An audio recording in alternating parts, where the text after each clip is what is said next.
DD किसान, बदलते भारत की शान।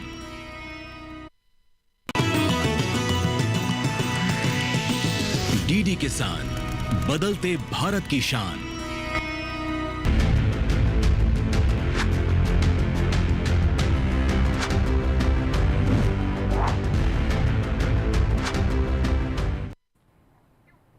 नमस्कार, मंगलवार का दिन शाम के 6 बजे डीडी किसान और मैं आपके साथ। तो फिर क्या होती है बात होती है सच के साथ की। सच के साथ में लगातार हर बार यही समझने और समझाने की कोशिश कि जीवन में सच का होना कितना जरूरी है। वैसे एक सच ये भी कि मौसम बदल रहा है, ख्याल रख लेना अपना। इस बढ़ती हुई ठंड में अपना ख्याल रखना जरूरी है। अच्छा, बढ़ने से याद आया, बढ़ती हुई चीजों को हमें हमेशा ध्यान में रखना चाहिए।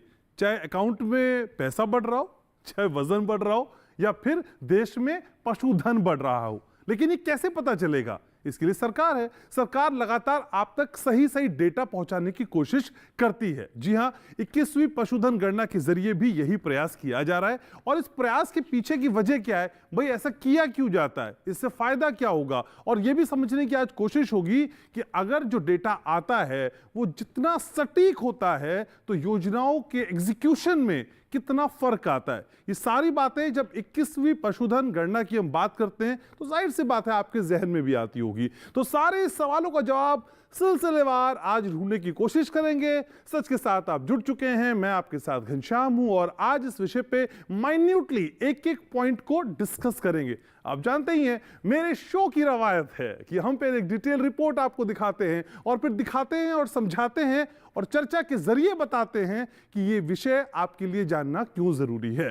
सच के साथ की शुरुआत इस रिपोर्ट के साथ। केंद्र सरकार ने 419 करोड़ रुपए की लागत से 21वीं पशुधन गणना की शुरुआत की है। गणना का काम फरवरी 2025 तक पूरा हो जाएगा।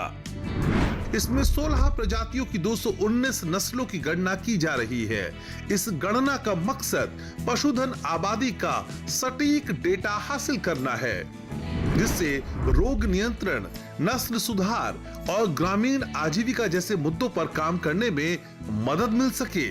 महामारी से निपटने की तैयारी और प्रतिक्रिया के लिए भारत में पशु स्वास्थ्य सुरक्षा को मजबूत करने के मकसद से 2.5 करोड़ डॉलर की महामारी निधि परियोजना भी शुरू की गई है, जिसे मील का पत्थर माना जा रहा है। इस बार पशुधन गणना पर डिजिटल तरीके से नजर रखी जा रही है। पशुधन गणना के डेटा कलेक्शन के लिए मोबाइल एप्लीकेशन और वेब आधारित डैशबोर्ड के माध्यम से वास्तविक समय की निगरानी की बात कही जा रही है, जो कि आधुनिकीकरण की दिशा में एक महत्वपूर्ण कदम है। 21वीं पशुधन गणना में सभी राज्यों और केंद्र शासित प्रदेशों के 30 करोड़ से ज्यादा परिवारों को शामिल किया गया है। इस गणना में गाय, भैंस, भेड़, बकरी, सुअर, ऊंट, घोड़ा, खच्चर, गधा, कुत्ता, खरगोश और हाथी जैसी 15 प्रजातियों पर डेटा इकट्ठा किए जाने की बात कही गई है।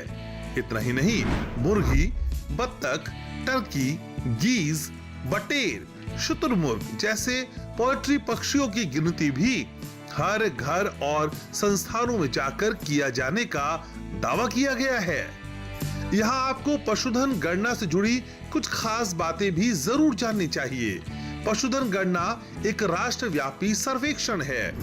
ये हर 5 साल में आयोजित किया जाता है। इस गणना में ग्रामीण और शहरी इलाकों के घरों, उद्यमों और संस्थानों में मौजूद सभी पालतू पशुओं की गिनती की जाती है। इस गणना से पता चलता है कि देश में गाय, भैंस और भेड़ बकरियों की संख्या बढ़ रही है या घट रही है।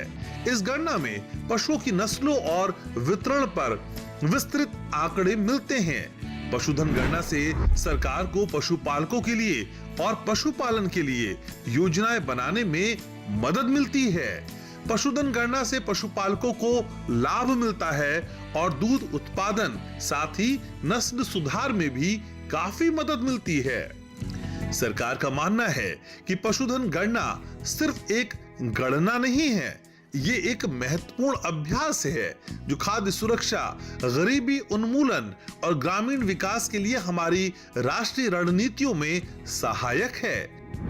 ये गणना पशुधन पालन में लिंग भूमिकाओं और वास्तविक समय के डेटा संग्रह पर ध्यान केंद्रित करने के साथ ही इस क्षेत्र में नई जानकारी देता है। इतना ही नहीं, सरकार को अधिक प्रभावी कार्यक्रमों को लागू करने में सक्षम भी ये गणना बनाती है। तो आज सच के साथ कार्यक्रम में जानने की कोशिश करेंगे कि पशुधन गणना से किस तरह से पशुधन प्रबंधन में क्रांतिकारी बदलाव आएंगे और कैसे भारत में सतत विकास का मार्ग इसके जरिए प्रशस्त होगा। तो इस रिपोर्ट के जरिए मोटा मोटा खाका खींचने की हमने कोशिश की है इस पशुधन गणना को लेके, लेकिन मैंने वादा किया था ना आपसे ओपनिंग में कि एक एक करके हर पॉइंट को बारीकी से समझेंगे और मेरी इस कोशिश में बहुत खास मेहमानों को, खास पैनल जुड़ रहा है। परिचय में आपका एक एक कर रहा हूं। मेरे साथ जुड़ रहे हैं जगत हजारिका साहब, एडवाइजर हैं DAHNG गवर्नमेंट ऑफ इंडिया से। सर स्वागत आपका हमारे शो में। मेरे साथ जुड़ रहे हैं डॉक्टर जयप्रकाश, साइंटिस्ट हैं। तो डॉक्टर साहब बहुत बहुत स्वागत। कई अहम जानकारी आपसे मिलेगी, मैं उम्मीद कर रहा हूं। मेरे साथ जुड़ रहे हैं जयकिशन जी, डेयरी फार्मर हैं। तो बहुत बहुत स्वागत सर आपका हमारे इस चर्चा में। और प्रेम शंकर सिंह मेरे साथ जुड़ रहे हैं, कई और प्रोग्राम्स में मेरे साथ जुड़ते रहे, सीनियर जर्नलिस्ट हैं। तो बहुत बहुत स्वागत प्रेम जी आपका भी। तो शुरुआत हजारिका सर आप ही से करना चाह रहा हूं। सर 21वीं पशुधन गणना किन मायनों में खास है जब हम 20वीं पशुधन गणना को नजदीक से पहले देख चुके हैं? नमस्कार, मैं जगत हजारिका हूँ, सलाहकार हूँ department of animal husbandry and diary में। विशेषता 21वीं पशुगणना में ये है जी, जो पेस्टोरल कम्युनिटी है इनको पिछले जितने भी सेंसस हुआ है उनमें उनकी पशुओं को गणना तो हुआ है, लेकिन उन पशुओं की कितना पेस्टोरल के पास है उसकी डिटेल्स हमारे पास नहीं है। ये एक विशेषता है इस पर। एक और है जिस पे हम महिलाओं को, जो women participation of the animal sector, इनकी भी हम डिटेल्स इस पशुगणना में लेंगे।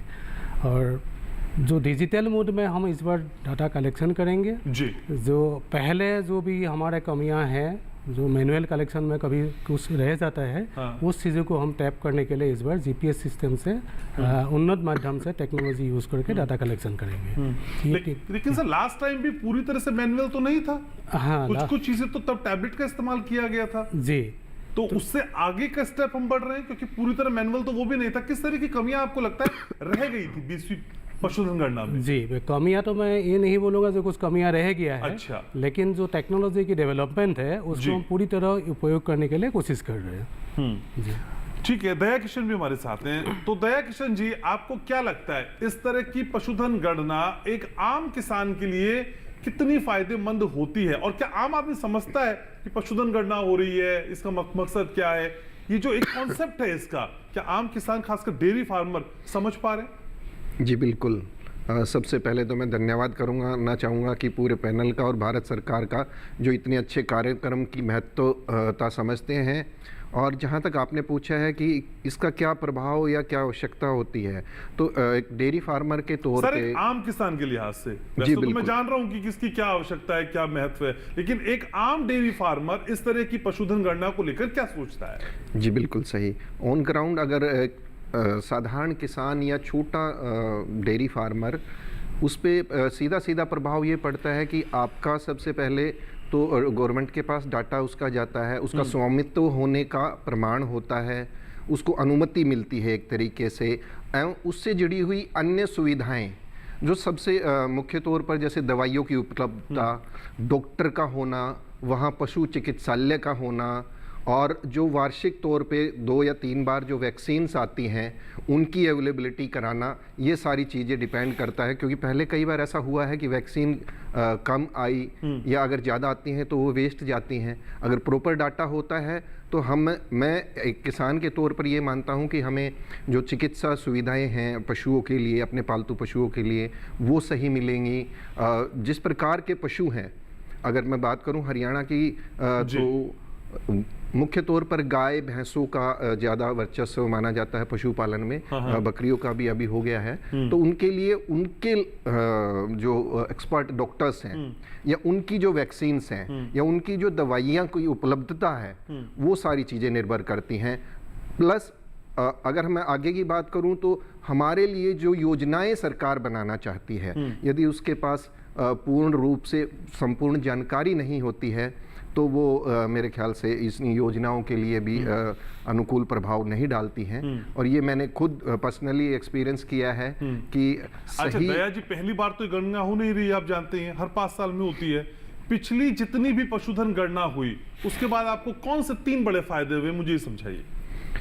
एक, हमारे पशु चिकित्सक की उपलब्धता। दूसरा, वैक्सीन्स की उपलब्धता। तीसरा, जो हमें ट्रेनिंग्स अवेयरनेस जो दी जाती हैं वो हमारे लिए बहुत लाभकारी होती हैं।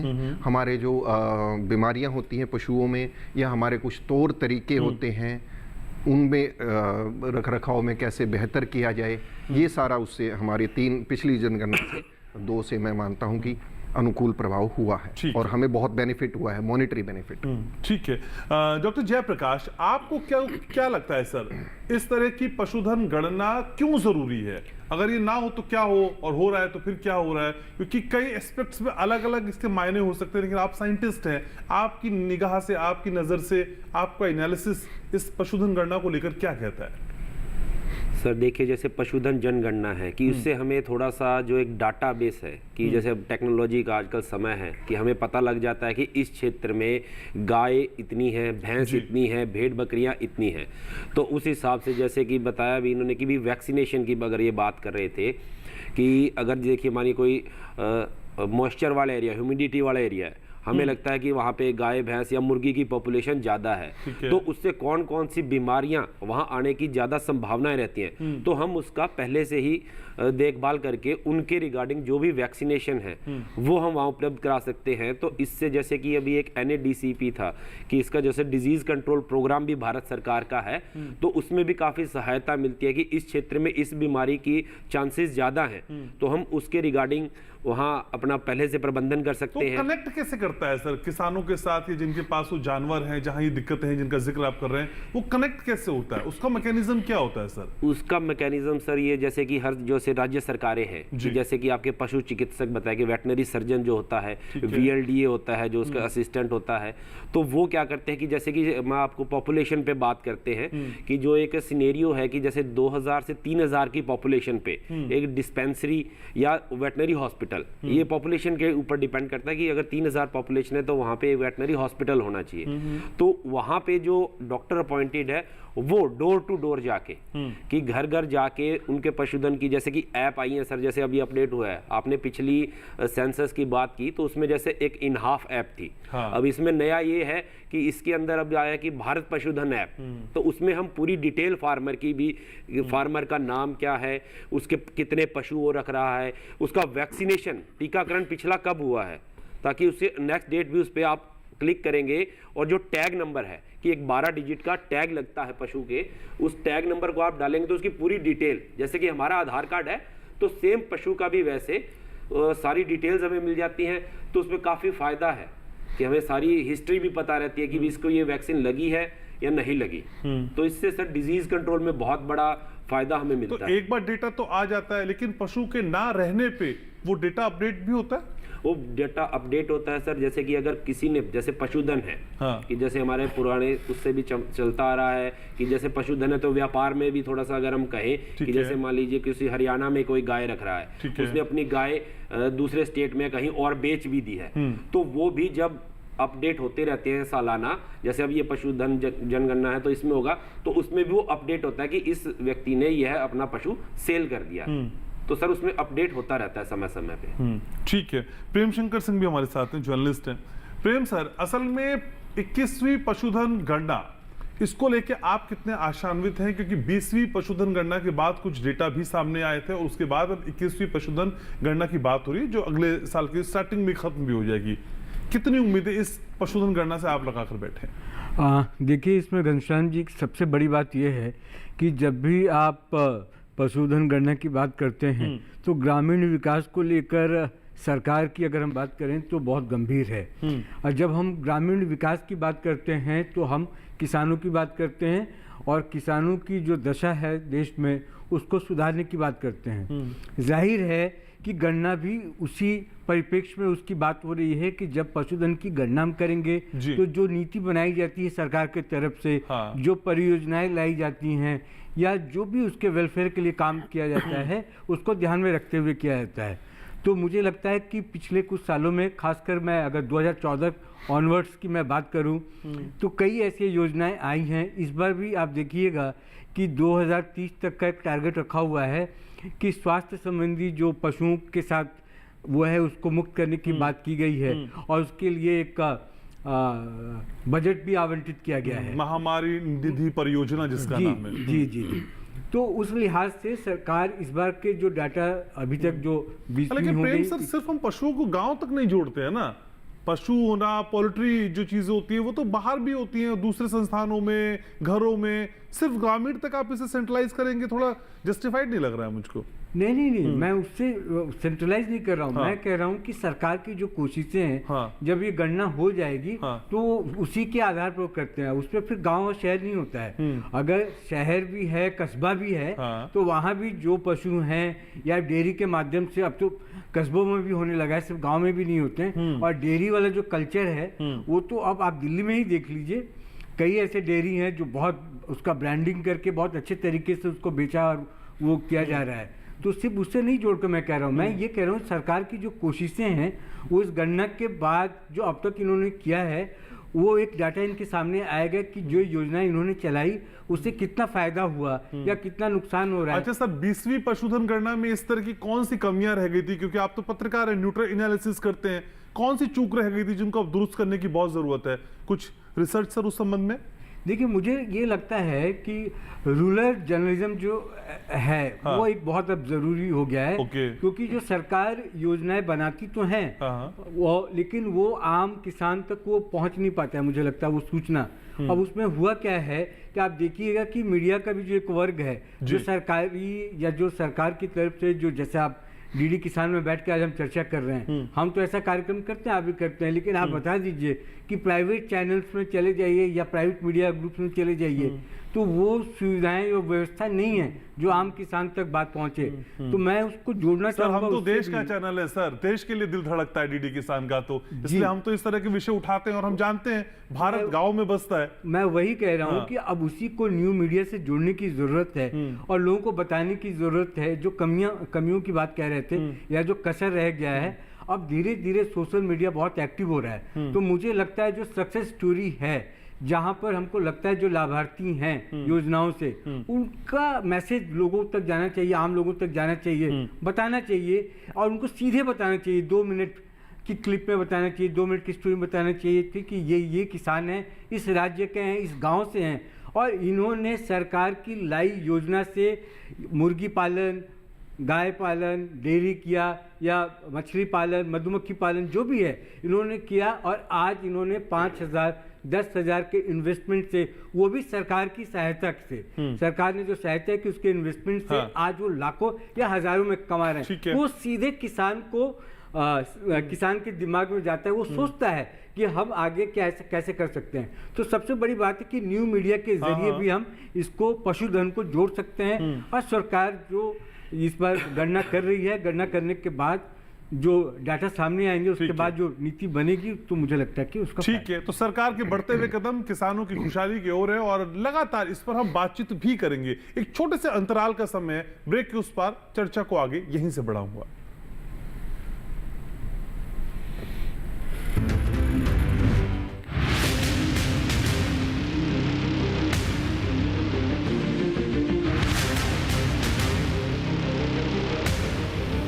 जब तपती है धरती, सूरज उगलता है आग, ठंड में जब सर्दी जमा देती सबके हाल, सब छुप जाते अपने अपने घरों में, तब बाहर निकलता सिर्फ एक इंसान, भरने के लिए हम सबका पेट, खून को पसीने की तरह देता बहा, थक जाता, झुलस जाता, हो जाता बीमार, तब उसकी सेहत का ध्यान रखता सिर्फ डीडी किसान।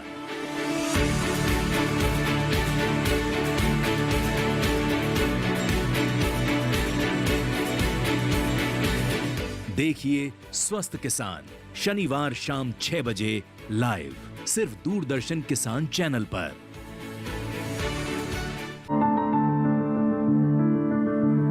फसल में कीट लगा हो या कोई बीमारी, पशुपालन में हो कोई दिक्कत या चाहिए कोई जानकारी, फोन उठाएं, नंबर मिलाएं और कहें हेलो किसान। हेलो किसान। हेलो किसान। हेलो किसान सोमवार, बुधवार और शुक्रवार शाम 6 से 7 बजे सिर्फ डीडी किसान पर। तो आज सच के साथ में बात हो रही है 21वीं पशुधन गणना की, जिसकी डिटेल आपके लिए जानना डिटेल में बहुत जरूरी है। आज कुछ आंकड़े भी हम आपके सामने पेश करेंगे। हमारे साथ हजारिका सर है। हजारिका सर, इस पूरे प्रोसेस को थोड़ा सा समझाइए, क्योंकि शुरू हुए तो कई महीने बीत भी गए और ये अब खत्म भी हो जाएगी अगले महीने की अगले साल की शुरुआत में। सर, ये पूरा प्रोसेस कैसे होता है? डेटा कैसे कलेक्ट होता है? कैसे सैंपल्स लेते हैं? कैसे डेटा इकट्ठा किया जाता है? थोड़ा डिटेल में समझाइए सर। जी, सेंसस और सैंपल में एक डिफरेंस ये है, सैंपल में हम रैंडमली कुछ सैंपल सिलेक्ट करते हैं, उसके ऊपर ही हम एस्टिमेशन देते हैं। लेकिन सेंसस में हम each and every house hold को टास्क करते हैं और वहाँ से हम इंफॉर्मेशन लेते हैं। That is why this is census. इस बार सेंसस में हम तैयारी काफ़ी पहले से ही कर रहे हैं। 25 जून 2024 को हमने ऐप को लॉन्च किया है और उसी टाइम पे हम ऑल इंडिया ट्रेनिंग अरेंज किया है। उसके बाद सब्सिक्वेंटली हमने 11 रीजनल ऑफिस जगह पे जाके अलग अलग स्टेट को कवर करके उनकी ट्रेनिंग किया है, कैसे डाटा कलेक्ट होगा ऐप के रिलेटेड और उनकी ब्रीड रिलेटेड। जैसे कि हमने शुरू में ही सुना है जी 16 स्पेसीज है, जिस पे 15 एनिमल की है, बाकी बर्ड्स एंड पोल्ट्री है। उस 16 स्पेसीज में 219 ब्रीड्स है। इस ब्रीड को हम कैसे कौन के पहचानेंगे, उसकी क्या सिम्टम्स रहेगा, ये सारे जानकारी हम हमारे एनुमरेटर्स को दिए हैं। लास्ट जैसे मैंने कहा है 11 ट्रेनिंग हुआ है, रीजनल ट्रेनिंग। उस ट्रेनिंग में उनको पूरी तरह ट्रेन किया है। ट्रेनिंग के बाद हम उसको पायलट सर्वे किया है। जो ट्रेनिंग जिन लोगों से डाटा कलेक्ट करना है, एनुमरेटर्स है, वो कैसे समझे हमारा ऐप को और ब्रीड के पहचान उनको कितना अच्छा हुआ है, उन चीज़ों को देखने के लिए हमने पायलट किया है। और उस पर जो भी त्रुटि पाया गया है उसको सुधार के हम फाइनल 25 अक्टूबर को हमारे ऑनरेबल मिनिस्टर के ज़रिए हम उसको रोल ओवर किया है। 25 अक्टूबर से स्टार्ट हो गया है, फरवरी एंड तक हम डाटा कलेक्ट करेंगे। इस पर हमने कई लेवल बनाया है जिस पे डाटा में कोई त्रुटि ना रह जाए। एनुमरेटर हमारा डाटा कलेक्ट करेंगे। सेकेंड लेवल हमारे लिए सुपरवाइजर्स है, वो डाटा चेक करके भेजेंगे। भेज के नेक्स्ट लेवल हमारा डिस्ट्रिक्ट नोडल ऑफिसर है, डाटा अप्रूव करेंगे और स्टेट नोडल ऑफिसर्स वो हमारी डाटा सही तरीके से अपना स्टेट वाइज देख के फाइनली हमारे पोर्टल में डालेंगे, जो हमारे सेंट्रल लेवल पे डाटा आएगा। और जब एक बार डाटा कंप्लीट कलेक्शन हो जाएगा, इन बिटवीन हमारा स्क्रूटिनी तो रहता ही, इंस्पेक्शन और स्क्रूटिनी होता ही है। और हमारा टेक्निकल टीम भी फील्ड में जाते हैं, डाटा कलेक्शन सही से हुआ कि नहीं। तो डाटा में कोई कमी ना रहे, पूरा व्यवस्था हमने किया है और फरवरी एंड तक हम डाटा कंप्लीट करके उसके बाद डिसेमिनेशन करेंगे। लेकिन सर एक चीज और मुझे आपसे जाननी है, बताइए। 20वीं पशुधन गणना को जब मैं पढ़ रहा था इस शो से पहले, तो उसमें डेटा मेरे सामने आया जिसमें बताता है कि देश में कुल 535.78 मिलियन पशुधन की आबादी है। सर अब तक कुछ डेटा भी आपके पास आ गया, आप कह रहे हैं फरवरी बस आने ही वाली है। सर अभी तक क्या हम इससे बढ़ते हुए दिखाई देते हैं? जो डेटा अभी जो 20वीं पशुधन गणना का है उससे, और बढ़ रहा है तो कितना फर्क आएगा सर इस बार?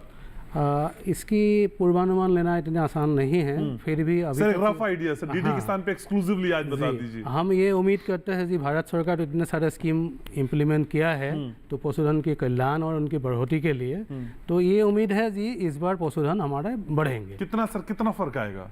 क्योंकि सर 2012 की तुलना में इस 20वीं पशुधन गणना की बात में कर रहा था, तो स्टडी में सामने आया कि 4.6 का रेज हुआ है जी, 4.6% का रेज हुआ 2012 की तुलना में। सर अब तो फिर आप कह रहे हैं बहुत उम्मीदें हैं, तो ये 4 और 6 का जो बार है ये टूटेगा? कुछ एनिमल में टूटना चाहिए, क्योंकि आपने टोटल एनिमल में आपने बताया 4 पॉइंट समथिंग है। तो हम ये उम्मीद करते हैं जी छोटे एनिमल है, स्मॉल रूमिनेंट्स है, इन पे काफ़ी बढ़ोतरी हुआ है साउदर्न पार्ट ऑफ इंडिया में। और वेस्टर्न पार्ट ऑफ इंडिया में हमारे हिसाब से कैटल एंड बाफेलो की काफ़ी बढ़ोतरी हुआ है। ठीक है, असल में दया किशन जी, ये समझने का जो डेटा मैं समझ रहा था उसका प्रयास यही था कि अगर 20वीं पशुधन गणना के बाद अब 21वीं पशुधन गणना बढ़ती हुई नजर आती है तो वहां से हमने सबक लिया है और उस सबक का असर यह है कि इसके संख्या में इजाफा है, यानी हम सही रास्ते पे चल रहे हैं। दया किशन जी। जी बिल्कुल, जैसा आपने बताया कि पशुधन बढ़ रहा है, तो ये हम सर मैंने नहीं बढ़ाया, मैं बताया नहीं है सर, तो सिर्फ अंदाजा लगा रहा हूं। जैसे यहाँ पे जिक्र हो रहा है कि बढ़ रहा है, तो ये चीजें डायरेक्ट तो ये दर्शाती हैं कि हम जो किसान हैं उनके पास पशुधन बढ़ रहा है, या जो हमारी अगली पीढ़ी है, जो नवयुवक हैं जो पढ़ लिख के डेयरी सेगमेंट में आए हैं या एग्रीकल्चर में अलग अलग काम कर रहे हैं, तो उन्होंने नई यूनिट्स तैयार की हैं। तो मेरे ख्याल से ये बहुत खुशी की बात है कि पशुधन बढ़ रहा है, और जब पशु के साथ हम खुद इसको धन लगा रहे हैं तो ऑब्वियसली ये बहुत अच्छी बात है। हमारी पारिवारिक आय, पारिवारिक जीवन स्तर, उससे जो हम बच्चों की सुविधाएं उपलब्ध कराते हैं, या देश का विकास, क्योंकि किसान बढ़ेगा तो देश बढ़ेगा। और मैं चाहता हूं और मानता हूं कि निश्चित तौर पे इस बार पशुधन हमारा काफी बढ़ेगा। लेकिन इस पशुधन में दुधारू पशुओं की इंपॉर्टेंस आपके हिसाब से क्या है दया किशन जी? जी बिल्कुल, अगर आप बात कर रहे हैं या हम बात कर रहे हैं दुधारू पशुओं की, तो उनका मुख्य जो प्रोडक्शन है वो मिल्क सेल करके या मिल्क प्रोडक्ट्स बना के होता है, तो इनका मुख्य कारक ही मिल्क हो जाता है। और जो आप अब की बार जो जनगणना में जो चेंज हुआ है, ऐप आधारित और सारा कुछ हुआ है, उसमें हमें एज ए फार्मर या डेयरी फार्मर जब हमें पशु खरीदना होता है तो हम उसको खरीदते हैं दूध की क्षमता के अनुसार, उसकी कीमत आकी जाती है। तो अब हमें 50 किलोमीटर, 100 किलोमीटर, 150 किलोमीटर ना जाके हम उस ऐप पे भी देख सकते हैं कि इसकी ये नस्ल है, क्योंकि इसमें बहुत स्पेसिफिकली बारीकी से बताया जाता है कि इसकी ये नस्ल है, इसकी फ़ोटोज़ होते हैं, वीडियोज़ होते हैं, उसकी क्षमता होती है, उसकी प्योरिटी ऑफ द ब्रीड यानी उसकी नस्ल की कितनी शुद्धता है, उसमें ये सब बताया जाता है, जो कि निर्धारित करती है सीधा सीधा किसी भी किसान की जो है आय को और उसकी बचत को। तो ये मुख्य कारक है मेरे ख्याल से। ये बहुत अच्छी बात है। जिस फ्रिक्वेंसी के साथ, जिस फ्रिक्वेंटली अंदाज में आप मुझे बता रहे हैं सारी चीजें, दिल्ली एनसीआर के आसपास के किसान शायद इतने क्यूब्ड हो सकते हैं, लेकिन सुदूर कहीं बैठा, कहीं हिमाचल का किसान, उत्तराखंड का किसान जो थोड़ा सा देश से अलग कटे हुए हैं, क्या वो भी इतने फेमिलियर हो सकते हैं इस टेक्निक से जो आप कह रहे हैं? ऑन ग्राउंड रिपोर्ट कहती है क्या ऐसा? सर, आज के टाइम में एंड्रॉयड फ़ोन हर किसी के पास है, किसान के पास है और बच्चों तक के पास है, और हमारा किसान अब कहीं ना कहीं उस मोबाइल के प्रति साक्षर हो गया है। जो उपलब्धता उसके जानकारी की उसमें है वो उसको खोज लेता है, और वो भी खोज लेता है। और हमारी जो भारत सरकार है या अन्य जो इकाइयां हैं जैसे KVK है, अगर हम डेयरी सेगमेंट की बात करें तो IARI है या NDRI है, ये सब हमें समय समय पे ट्रेनिंग्स देती रहती हैं कि ये चीज़ आप ऑनलाइन ऐसे कर सकते हैं। जैसे किसान हेल्पलाइन है, पहले हमें डॉक्टर्स के पास जाना पड़ता था किसानी खेती के कारकों के लिए, अब हम फ़ोन पे पूछ लेते हैं। अगर हम डेयरी की बात करें, मिल्क प्रोडक्शन एनिमल्स की बात करें, तो वो भी अब हम डिजिटली कनेक्ट हो गए हैं। उनको हम व्हाट्सएप पे फ़ोटो भेज सकते हैं किसी भी सिम्टम की, कि ये इस प्रकार का जो है उसमें से साइन एंड सिम्टम्स आ रहा है हमारे पशु में, गाय में, भैंस में, और वो वहीं से हमें डायरेक्ट कर देते हैं। तो डेफिनेटली अब हम लिटरेट हो गए हैं किसान, ऐसी बात नहीं है। अच्छा, एंड्रॉयड लिटरेट, स्मार्ट हो गए हैं, स्मार्टफोन हो गए हैं, तो किसान भी स्मार्ट हो गया है। ठीक है। तो प्रेम शंकर जी, ये तस्वीर वाकई इतनी सुखद है जितना बता रहे? हाँ, मैं वही बात सबसे पहले भी कहा था कि अब जो स्मार्टफोन की बात हो रही है और जो न्यू मीडिया की मैं बात कर रहा था कि जो अब सरकार कर रही है या जो योजनाएं लाई जाती हैं उसको कैसे पहुंचाया जाए। हम कर तो बहुत कुछ रहे हैं, जानकारी नहीं है मेरे पास, उनको पता नहीं है कि अगर उनको कोई डेयरी फार्म खोलना है या घर पे 2 भैंसें भी उनको लानी है तो क्या इसके लिए सरकार लोन दे रही है। अगर लोन दे रही है तो उसकी प्रक्रिया क्या है, अगर उसकी प्रक्रिया वो जान लेंगे तो उनको आसानी हो जाएगा कि अपने घर पर वो चीज़ लाकर करें। अगर मुर्गी पालन आप करना चाहते हैं या आप बकरी पालन ही करना चाहते हैं तो उसके लिए हम शुरुआत कहाँ से करें, क्योंकि आमतौर पर हमारा फोकस अब ये है कि क्योंकि फसल जो है वो मौसमी होते हैं, तो सरकार ये चाहती है कि जो एक किसान है वो आर्थिक रूप से संपन्न हो और 12 महीना उसके पॉकेट में पैसे हों। अभी कैसे संभव है? आप किसानी करते हैं, मौसमी फसल लगाते हैं, उसके अलावा जो आपके पास समय बचता है तो उसके साथ आप व्यापार कैसे कर सकते हैं? तो मुर्गी पालन है, आपके साथ बकरी पालन या मछली पालन है, इसके जरिए कर सकते हैं। तो उसके लिए लोन कहाँ से मिलेगा और कैसे मिलेगा? तो अब है कि मैं फिर उसी बात को कहूँगा, क्योंकि एक जरिया सिर्फ डीडी किसान हो सकता है या सरकारी माध्यम हो सकते हैं, लेकिन जो प्राइवेट मीडिया हैं या जो वहाँ उनको काम करना चाहिए किसानों के लिए। नहीं सर, सारी जिम्मेदारी मीडिया की थोड़ी है। सरकार के विजन में कोई दिक्कत नहीं, हम सब जानते हैं, लेकिन सरकार की सोच का एग्जीक्यूशन ग्राउंड पे करने वाली जो ब्यूरोक्रेसी है वहां पे क्या कोई लूप होल है? क्या वहां पे दुरुस्त करना है कुछ? नहीं, वहां पे लूप होल करना है। वो काम जब होगा तो माध्यम सिर्फ आप एक सरकारी माध्यम बना के नहीं, सूचना पहुंचाना या उनको जानकारी उन तक पहुंचाना, सरकार अपना काम कर रही है और सरकार जरिया किसको सर मीडिया ने सूचना पहुंचा भी दी, लेकिन जिनको एग्जीक्यूट कराना है अगर वही उस तत्परता से नहीं कर रहे हैं या सरकार की मंशा को नहीं समझ पा रहे हैं तो फिर कैसे फ्रूटफुल होगा परिणाम? इसी पे काम करना है कि जो जमीनी हकीकत पे जिनको इम्प्लीमेंट कराना है वो इम्प्लीमेंट कराएं, और कराने के लिए आज के दौर पे आपके हाथ पे ताकत है। आपके पास खुद एक स्मार्टफोन और यूट्यूब चैनल्स आजकल और इस तरह की जानकारी आप पहुंचा सकते हैं। बात वही है कि सरकार अपना काम करिए, उन तक जिनको पहुंचाने की जिम्मेदारी है वो जिम्मेदारी पूरी करें, और वो भी सरकार के हाथ में ही है अप्रत्यक्ष रूप से, क्योंकि वहाँ पे अधिकारी हैं जो भी गाँव में काम करते हैं या कुछ NGOs काम करते हैं। तो अवेयरनेस अगर पहुँचेगा तो मुझे लगता है कि वो काम कर जाएगा, और किसान जो डाटा के आने के बाद जो सरकार कोशिश करेगी उससे उनको फायदा होगा और फिर चीजें बदलेंगी। तस्वीरें बदली हैं, बदल रही हैं और आगे और बदलेंगी। लेकिन डॉक्टर जयप्रकाश, जो 5 साल का फॉर्मेट रखा है, जो टाइम पीरियड है, ये आपको क्या लगता है कि सफिशिएंट है? क्या इसे हम 3 साल या 4 साल भी कर सकते थे?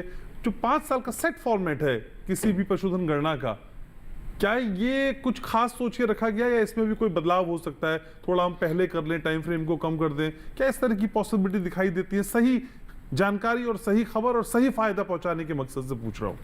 नहीं सर, जैसे कि 5 साल का जो इसका एक सिनेरियो रखा गया है कि जैसे कि हम कोई भी सरकार कोई स्कीम्स भी लाती हैं, कि जैसे कि डेयरी की स्कीम्स हैं, नेशनल लाइव स्टॉक मिशन है, तो उसमें है कि भी किसान 3 से 4 साल तक, जैसे कि नस्ल सुधार की बात भी करते हैं कि जैसे नस्ल आती है तो धीरे धीरे की, अगर मान लीजिए अब पशु जनगणना में जैसे कि इन्होंने 16 प्रजातियां हैं, तो इसमें हम एक भैंस की बात करते हैं कि एक मुर्रा नस्ल है, तो उसमें यानी 2-3 साल में उसका एक अपग्रेड वर्जन, तो एक समय है कि भी आज हमने भैंस रखी तो उसकी नस्ल आ जाएगी, तो ताकि हम सटीक जनगणना कर पाए ताकि उसी नस्ल की, तो इसलिए ये टाइम स्केल बनाया गया है, तो उस हिसाब से ये करते हैं। लेकिन सर, जो केवीकेज हैं या जो दूसरे केंद्र हैं, उन पे कितनी बड़ी जिम्मेदारी है सरकार की योजनाओं को किसानों तक पहुंचाने की?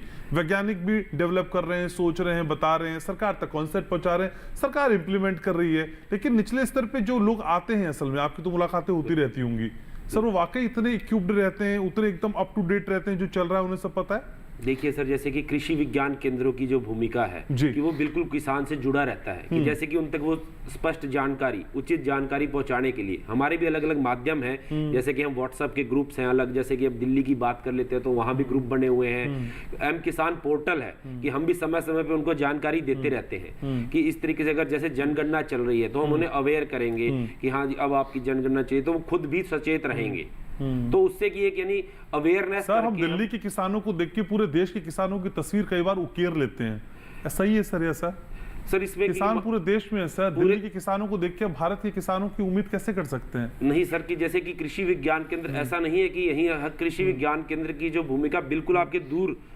किसान बैठे बिल्कुल रूरल तक, बिल्कुल डीप में जाके वो काम करते हैं कि जहां पहुंच नहीं पाती वो तकनीक उन तक पहुंचाने का पूरा प्रयास करते हैं, तो वो लोग भी उस चीज से तो स्ट्रेटेजी बदलती है क्या? मैं ही जा रहा हूँ, स्ट्रेटेजी बदलती है क्या? दिल्ली के किसानों को इक्विप्ड करने के लिए, अप टू डेट करने के लिए एक स्ट्रेटेजी, और सुदूर रूरल एरिया में बैठे किसान को इक्विप्ड करने के लिए, समझाने के लिए दूसरी रणनीति, क्या ऐसा होता है या सबको एक ही जैसा दे देते हैं? ऐसा जैसे हम बात पशुधन की कर रहे हैं कि चाहे दिल्ली में अगर किसी पशु में जैसे एक बीमारी की बात करते हैं मुंह खुर की, तो वो दिल्ली में भी सेम है, अरुणाचल में भी सेम है, बीमारी वही है, तो उसका सेम ही ट्रीटमेंट रहेगा।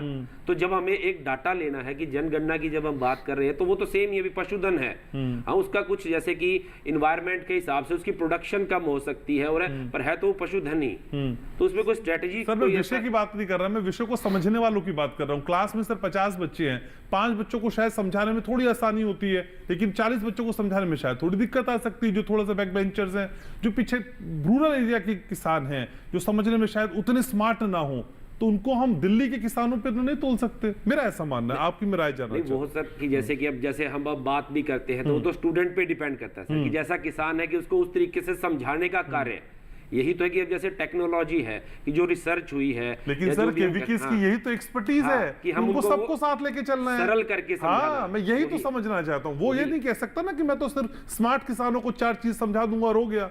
भाई मेरे लिए तो भारत देश के पूरे किसान इंपॉर्टेंट है, ऐसा मेरा मानना है सर। नहीं बिल्कुल सही है सर आपका ये, क्योंकि हर किसान एंड्रॉइड भी चलो कुछ नहीं है, पर उनको उस भाषा में उन चीज से समझाना, लिख के दिखा के वीडियो किसी भी माध्यम से, यही हमारा प्रयास रहता है पूरा। ठीक है, लेकिन हजारिका सर इस पूरी गणना के दौरान किस किस तरह की दिक्कतें भी आती हैं असल में, क्योंकि सारा डेटा ऑनलाइन एक साथ इकट्ठा करना, एकदम परफेक्ट इकट्ठा करना, आपको क्या लगता है वहां पे कितनी दिक्कतें आती हैं? जी दिक्कतें तो बहुत है। जैसे कि हम जब डिजिटल मोड में आए हैं, पहले तो हमें ये आइडेंटिफाई करना है कौन कौन इकाई से हमें डाटा कलेक्ट करना है। अच्छा। उसके लिए हम पंचायती राज के साथ टाई अप किया है, उनसे हमने लोकल गवर्नमेंट डायरेक्टरी लिया है जिसपे रूरल एंड अर्बन अलग अलग है। तो उसके बाद भी पंचायती राज की अपडेशन और आज के बीच में गैप है, उस गैप को कैसे फिलअप किया जाए ये भी एक चैलेंज है। हम ये सभी कार्य पीछे जो हमने बताया था कि जून से स्टार्ट करके अभी तक हमने अक्टूबर में जाके लॉन्च किया है। इस दौरान हमने यही काम किया है, जिन जिन इकाइयों को पंचायती राज की एलजीडी में नहीं है और एक्चुअली ग्राउंड में है, उनको स्टेट गवर्नमेंट के थ्रू हम कोऑर्डिनेशन करके उनको अपडेट किया है। उसके बाद भी सपोज कुछ एरिया में नस्लें ये पाया जाता है, लेकिन जो NBAJ के रजिस्ट्रेशन है उनमें कहा गया है जी नहीं इन स्टेटों में है। तो ड्यूरिंग द ट्रेनिंग हमने ये सारी चीज़ें ट्रैप किया है और हमारे जो पायलट सर्वे है उससे हमने काफ़ी सुधार किया है। जी लेकिन सर जो मोबाइल एप्लीकेशन के जरिए मॉनिटरिंग का कॉन्सेप्ट है जी, ये कैसे काम कर रहा है? नहीं वो काफ़ी हमने एक डैशबोर्ड मॉड्यूल बनाए हैं जिसपे हमने अलग अलग मॉड्यूल बनाए हैं। जैसे मैं आपको थोड़ा सा एग्जांपल देना चाहूँगा। एनुमरेटर के सुपरवाइजर के अंडर 3 अगर एनुमरेटर है, वो सुपरवाइजर को हमने ये प्रोविज़न उस पर डैशबोर्ड में दिया है जी लास्ट सेंसस में इतना हाउस होल्ड था, इतना एनिमल इस कैटेगरी की था, स्पेसीज की, सपोज कैटल की कितना एनिमल लास्ट सेंसस में था, वो डाटा हमने पहले ही उनको दिया है ताकि अभी जो डाटा आया है कंपेयर करके देखें, कुछ कमी है तो उसी हिसाब से उसको फिलअप करें। जी तो सर ये जो डेटा रहेगा एकदम सटीक आया है या नहीं आया है, इसका क्या दोबारा से फिर अलग फेसेस में इसको चेक किया जाएगा या सत्यापन बार बार होगा इसका? नहीं, सत्यापन मतलब हम जैसे कि सेंसस या सर्वे में एक मैकेनिज्म है स्टैटिस्टिक्स में पोस्ट एनुमरेशन चेक, उसकी प्रोविज़न भी हमारे पास है। हम जैसे ही एक बार हमारे पास डाटा आ जाता है, हम सैंपल वाइज उसकी पोस्ट एनुमरेशन चेक करेंगे। और सर कब तक ये पूरी जो पशुधन गणना है कंप्लीट हो जाएगी और डेटा कब तक ऑफिशियल रिलीज हो जाएंगे? जी फरवरी तक डाटा हमारे कलेक्शन कंप्लीट होने की उम्मीद रखते हैं। अगर इस पर कोई बाधाएं नहीं आता है तो बाय मई जून हम डाटा लोकल पब्लिक को हम ऑल पब्लिक को हम दे पाएंगे। ठीक है, तो आज पशुधन गणना की बात हो रही है, एक छोटे से ब्रेक के लिए हमको रुकना होगा। ब्रेक के उस पार लौटेंगे तो चर्चा को आगे यहीं से बताएंगे और समझने की भी कोशिश होगी कि इसके आगे की कहानी क्या है, इसके आगे आपको क्या समझना चाहिए और इससे आपको कितने फायदे होने वाले हैं और आपको अपडेट कैसे रखना है इस पूरी गणना के साथ। छोटा सा ब्रेक, जल्द लौट रहा हूं।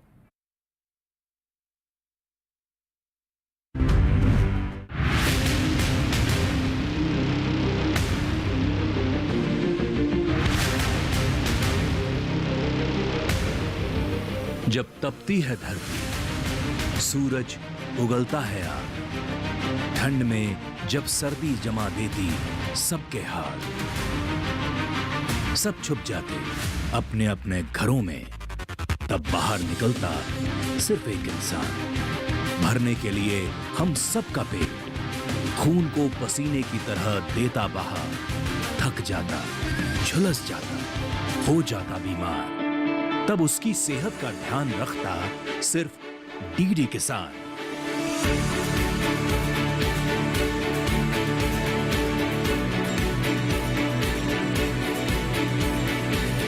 देखिए स्वस्थ किसान शनिवार शाम 6 बजे लाइव सिर्फ दूरदर्शन किसान चैनल पर।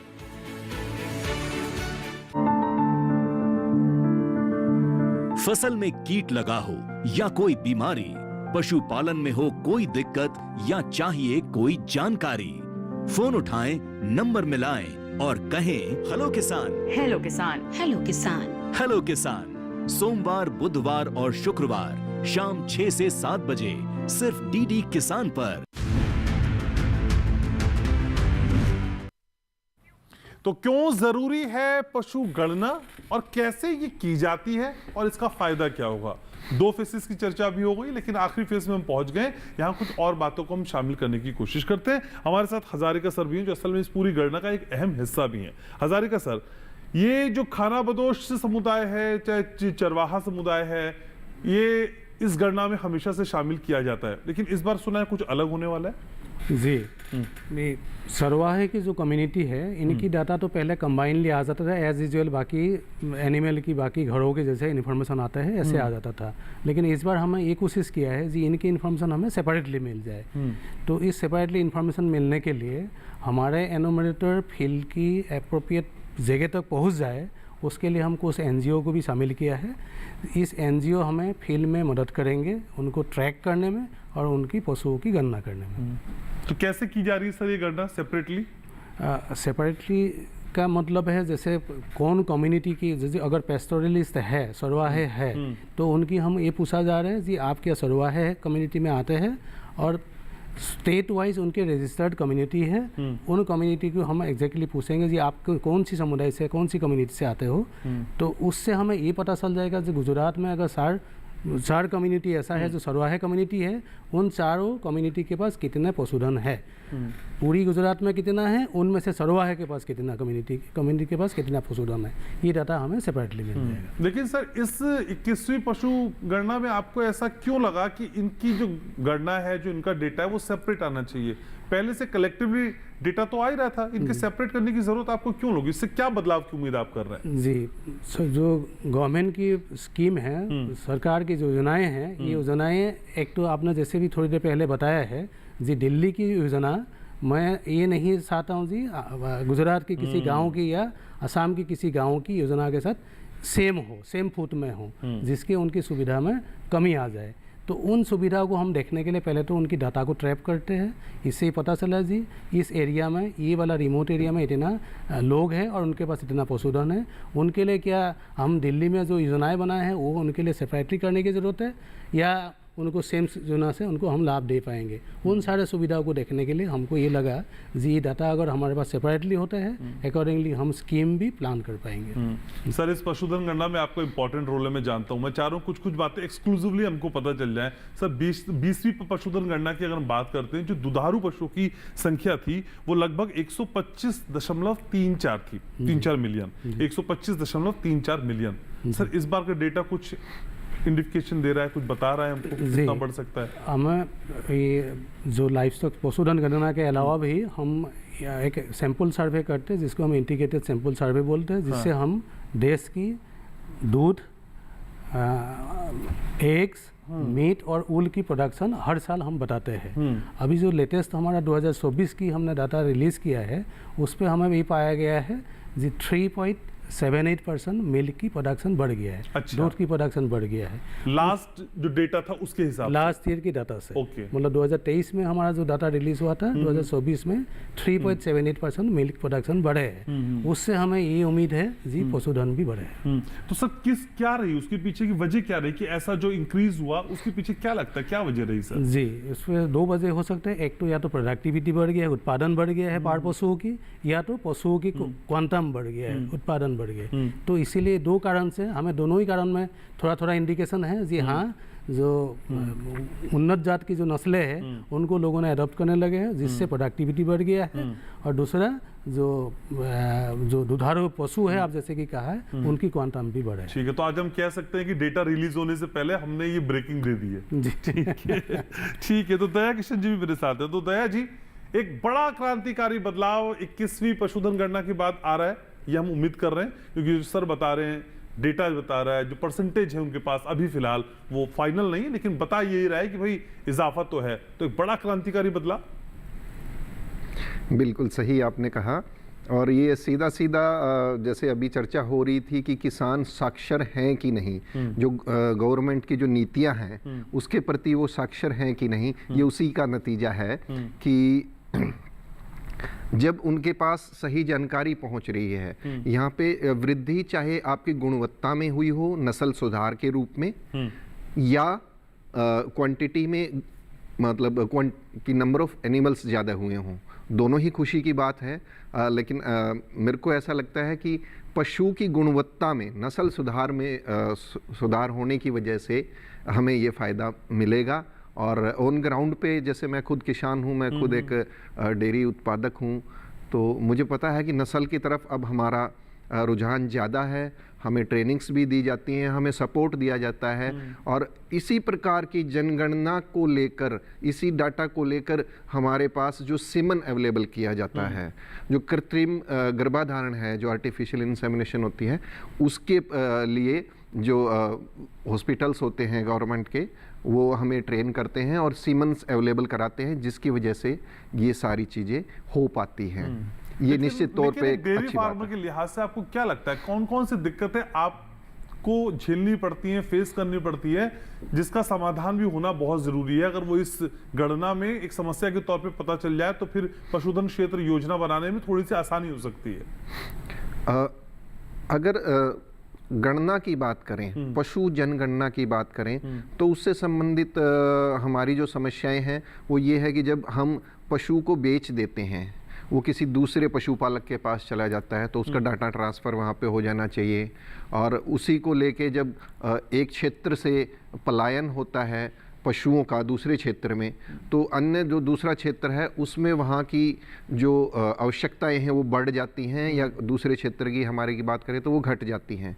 तो ये अनुपात अगर रैपिडली चेंज अगर ग्राउंड पे होता रहे गवर्नमेंट की तरफ से, तो मैं मानूंगा कि जनगणना जो है, पशु जनगणना, वो कामयाब रही।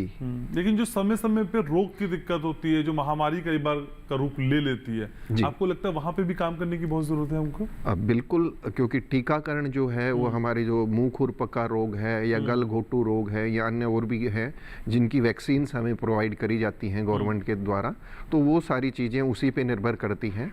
समय पे पूरी मात्रा में वो चीज़ें उपलब्ध तभी हो पाती हैं जब किसी के पास, मैं अगर किसी की बात करूं तो अब भारत सरकार है जो पशु जनगणना करा रही है, तो ये सारी चीज़ें पॉलिसी मेकिंग है, ये सारी चीज़ें उसी से शुरू होती हैं।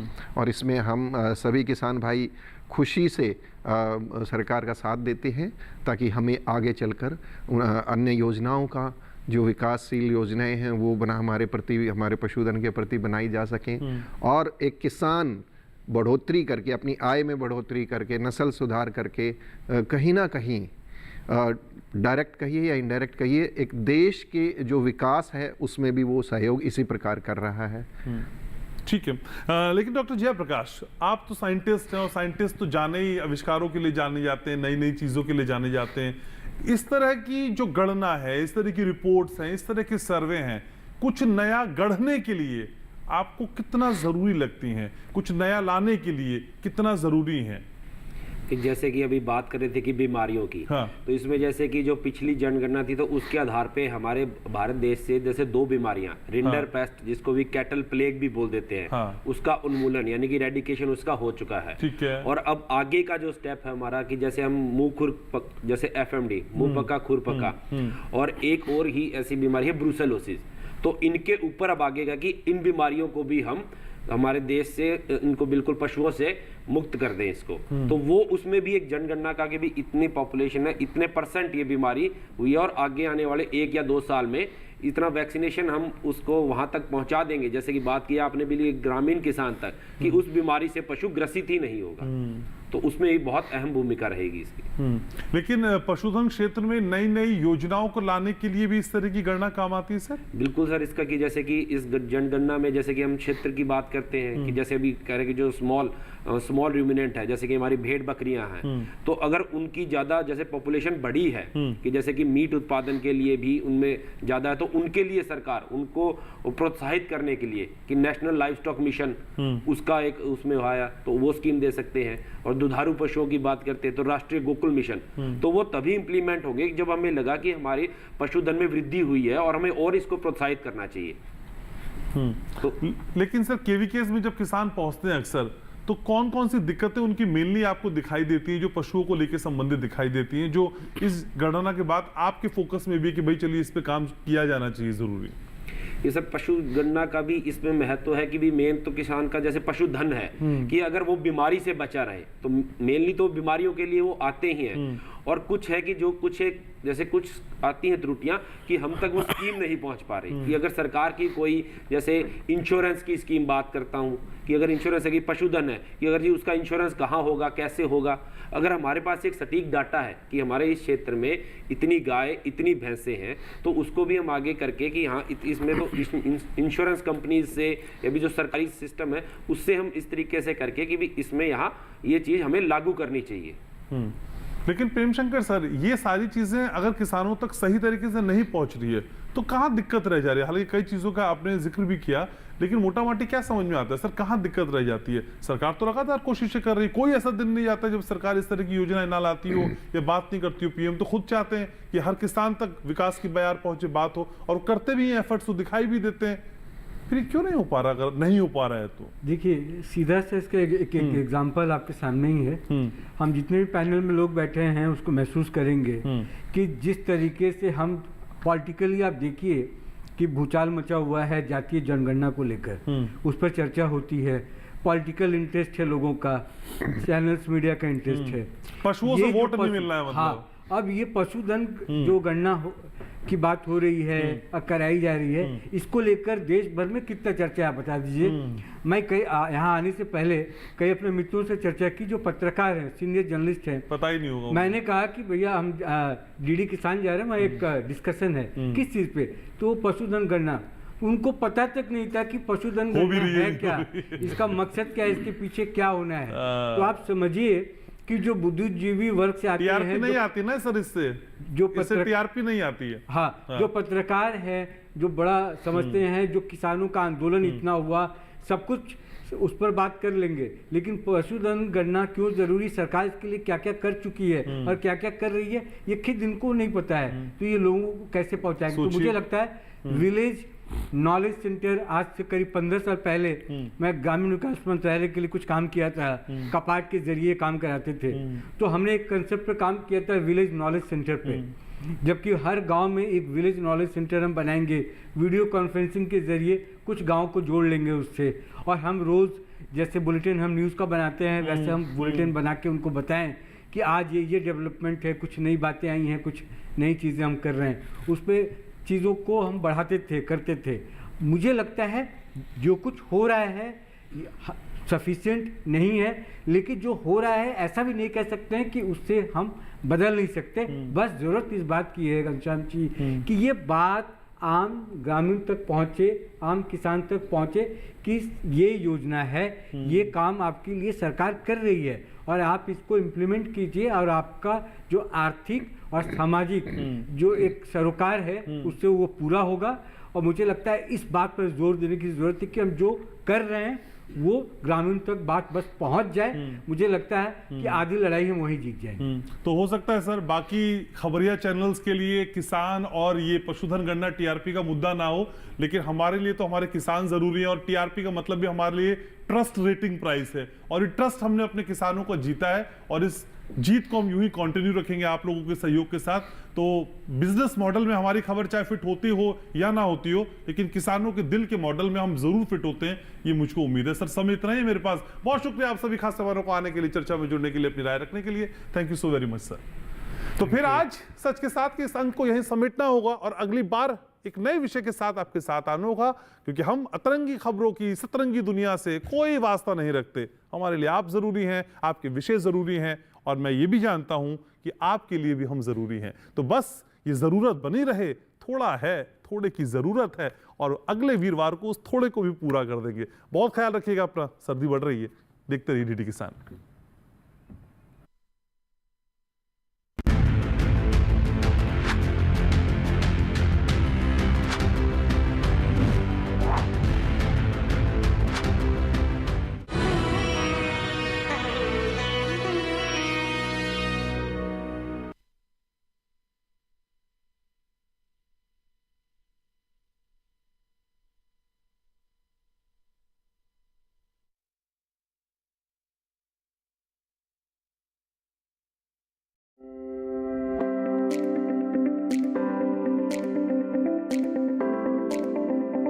नमस्कार खम्बा घड़ी साहब, ये गांव है बीकानेर का, ये गांव है राजस्थान का, और गांव का नाम है कानासर। समन्वित कृषि प्रणाली पर हम बात करेंगे। IFS जो समन्वित कृषि प्रणाली है, इसको अपनाने के बाद में विपरीत कंडीशन में भी किसान अपनी आय को बरकरार रखता है। कृषि विज्ञान केंद्र के माध्यम से हम किसानों को बीज उपलब्ध कराते हैं। ये बताइए खेती में कितना बदलाव हो गया? खेती में हुकुम बहुत बदलाव हुआ है, आमदनी डबल हो गई सर, 2-2 फसलें ले रहे हैं। सरकार की बहुत सारी सुविधाएं हैं, योजनाएं हैं, आप तक पहुंच रही है? 2000 मोदी जी पैसा डाल रही है। राजस्थान से देखिए समन्वित कृषि प्रणाली पर कार्यक्रम चौपाल चर्चा 11 दिसंबर बुधवार सुबह 9 बजे सिर्फ दूरदर्शन किसान पर। हेलो हेलो हेलो हेलो, कोई तो है। Someone's keeping a watch, और उसे रोकना भी जरूरी है। मेरे बेटे की जान खतरे में। जैसे ही हमने केस रीओपन किया, आपके दादाजी को पता चल गया। मुझे लगता है कि कोई है जो हमारी बात इधर की उधर कर रहा है। ऐसे तूफान को ना डिस्टर्ब नहीं किया करते जिससे अपनी दिशा और दशा दोनों ही मालूम ना हो। आपको कुछ गलतफहमी हुई है, वो मैं। गलतफहमी मुझे नहीं, तुम दोनों को है। क्या हुआ? अरे भाग क्यों रहे हो विवेक? वैसे ये जो कोई भी है बड़ा हिम्मत वाला है। मैं ये बताने आया हूँ कि जो अब तक नहीं हुआ वो अब होगा। देखिए भेद भरम रहस्यों का माया जाल, सोमवार से गुरुवार रात 9:30 बजे, पुनः प्रसारण दोपहर 12 बजे DD नेशनल पर। हाईटेक खेती से सशक्त हो रहा है किसान।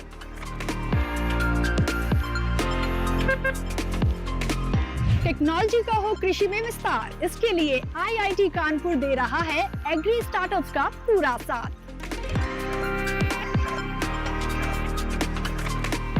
कृषि में युवाओं की भागीदारी से देश में बढ़ रहा है रोजगार। कृषि स्टार्टअप की नई सीरीज एग्रीटेक स्टार्टअप्स हर शनिवार रात 9:30 बजे और पुनः प्रसारण सोमवार शाम 4 बजे सिर्फ DD किसान पर।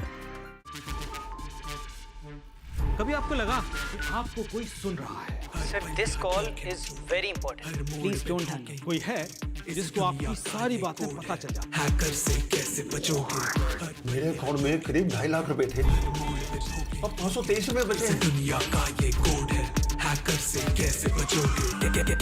कैसे बचोगे? आप पहुंच गए बिल्डिंग में। इस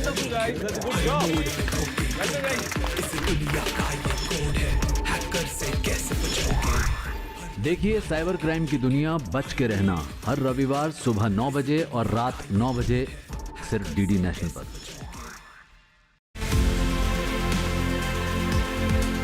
मॉडर्न पिथियन गेम, एंशिएंट पिथियन गेमों से प्रेरित प्रधानमंत्री के विजन के अनुसार आर्ट, कल्चर और ट्रेडिशनल गेम में विश्व का पहला कल्चरल आंदोलन अब 12 से 15 दिसंबर के बीच ताऊ देवीलाल स्टेडियम पंचकुला में, जहां आप देश और विदेश की कई टीमों के साथ आर्ट और कला के क्षेत्र में एक कंपटीशन के रूप में देखेंगे। और इन गेमों से पूरे विश्व को विश्व शांति का संदेश यहाँ से जाएगा।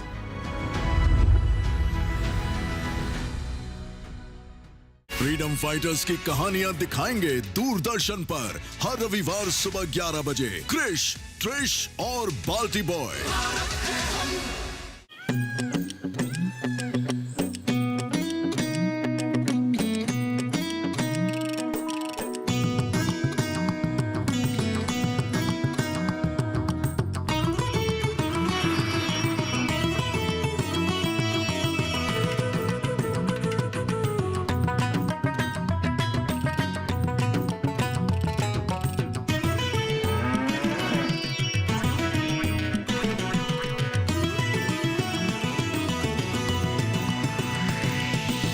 डीडी किसान, बदलते भारत की शान।